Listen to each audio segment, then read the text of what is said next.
আমরা মনে করি কেবল গুনাহ করলেই বিপদ আসে, কিন্তু না।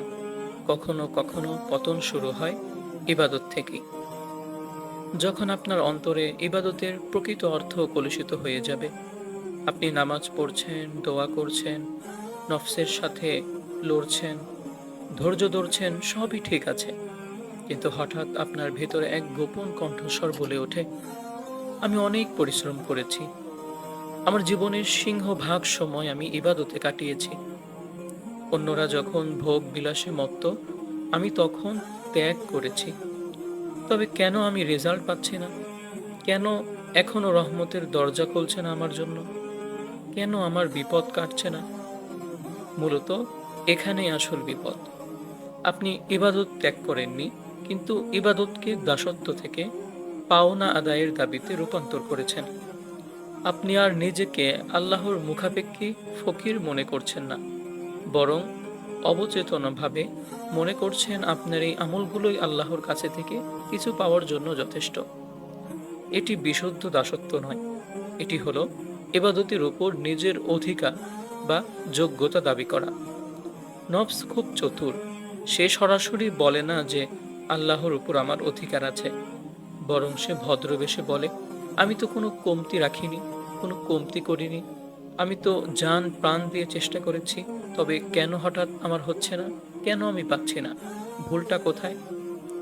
আপনি আল্লাহকে একজন দয়ালু রব হিসেবে নয়, বরং একটি মেশিনের মতো দেখছেন, যেখানে কিছু ইবাদত ইনপুট দিলেই আউটপুট হিসেবে দুনিয়াবি শান্তি বের হয়ে আসবে। নাউযুবিল্লাহ। একটি মানুষের যুক্তি হতে পারে, কিন্তু আল্লাহর সাথে সম্পর্কের নাম দাসত্ব। একজন সঠিক বান্দার কাজ হলো ইবাদত করা, কারণ সে নিঃস্ব, কোনো পাওনা আদায়ের জন্য ইবাদত নয়। দুটি হৃদয়ের পার্থক্য লক্ষ্য করুন।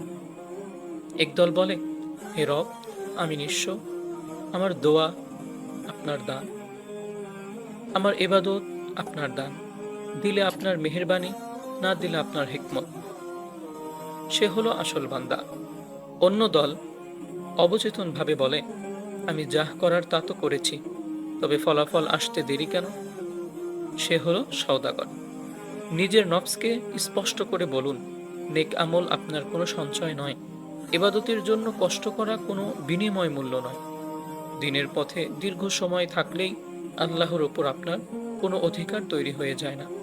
মনে রাখবেন, হেদায়েত আল্লাহর দান, টিকে থাকা আল্লাহর দান, এমনকি আমল করার তৌফিক পাওয়াটাও কিন্তু আল্লাহর দান।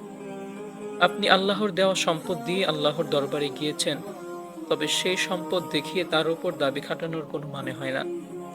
হয়তো আপনার দোয়া কবুল হতে দেরি হওয়াটা কোনো অভিশাপ নয়, বরং আল্লাহর এক বিশাল রহমত। তিনি আপনার মন থেকে এই পাওনাদার হওয়ার রোগটি দূর করতে চাচ্ছেন।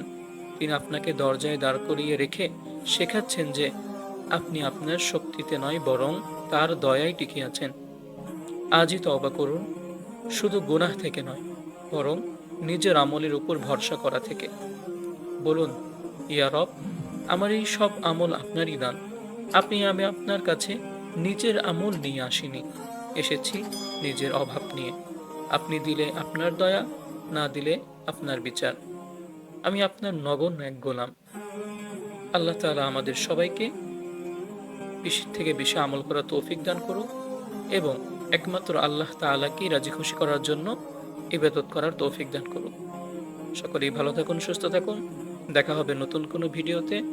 আসসালামু আলাইকুম ওয়া রাহমাতুল্লাহি ওয়া বারাকাতুহু।